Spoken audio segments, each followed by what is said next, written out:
My best friend Stacy and I were hiking through the mountains. That's all I remember. When I woke up, I couldn't move my body. I only heard my parents cry. The doctor said she's brain dead. She will never wake up. Stop saying that. The doctors could be wrong. Then my boyfriend Francis visited me. I know you can't hear me, but I'm breaking up with you. Tomorrow would have been our 3rd-year anniversary, but I can't give up my future for you. I'm sorry. It's over. Wow, I was in a coma for a week and my boyfriend already dumped me? I wanted to stand up and punch him into a coma too, but it was hopeless. Just to feed me, doctors had to push a tube down my gullet, and it hurt so much. But then came the big shocker. Stacy finally visited me. Maybe she would tell me what happened during our hike. There you are, looking beautiful as always. She sounded so creepy I got goosebumps. The doctors say you were brain dead. That's too bad. All those years you had the perfect life. Beauty, good grades, a handsome boyfriend. But then you had an accident. Someone accidentally pushed you down a cliff. You hit your head against a rock and fell into a coma. Some call it tragic, but I think you got what you deserved. All those years I had to listen to you brag about going to parties and meeting guys. Why did you never invite me? Oh yeah, I'm just your boring best friend. Well, last week I met up with your ex-boyfriend Francis and we kissed. This Friday, he's coming over for a sleepover. He really loves me.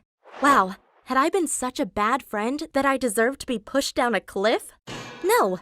The reason I didn't take Stacy to parties was that she always picked fights with other girls when she got drunk. Now her craziness has ruined my life and she didn't show one bit of remorse. For weeks, I dreamed of breaking into her house and taking revenge. She should be as miserable as I was. But if life couldn't get any worse, my mom came and screamed at me the next day. I wish you were dead. You're ruining our lives. Stop it. She's still our daughter and I won't give up on her.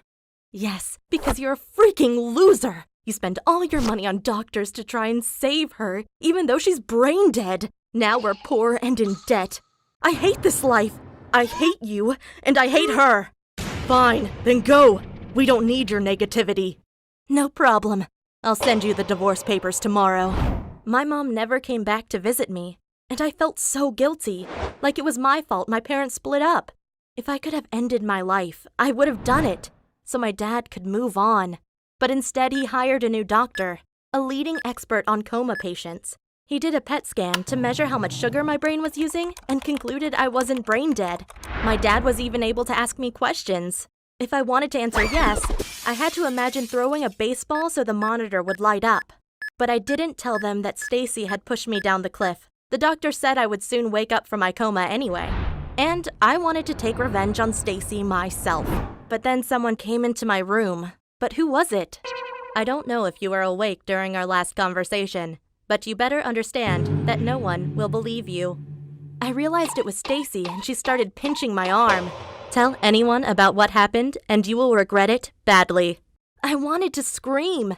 I wanted to attack her, but I was trapped in my body. It was like a nightmare. It took another year before I finally woke up from my coma. Stacy came to congratulate me, and I pretended to be overcome with joy to see her. Fake tears and everything. If I wanted to take revenge, I had to gain her trust first, and I think she bought the act. Meanwhile, my mom visited me too. Hey babe, how are you? What do you want? I want to see my daughter. You abandoned me and Dad in our darkest hour. I know I messed up, but can you give me another chance? No! I saw on Facebook that you have a new husband. Leave him first before you talk to me again.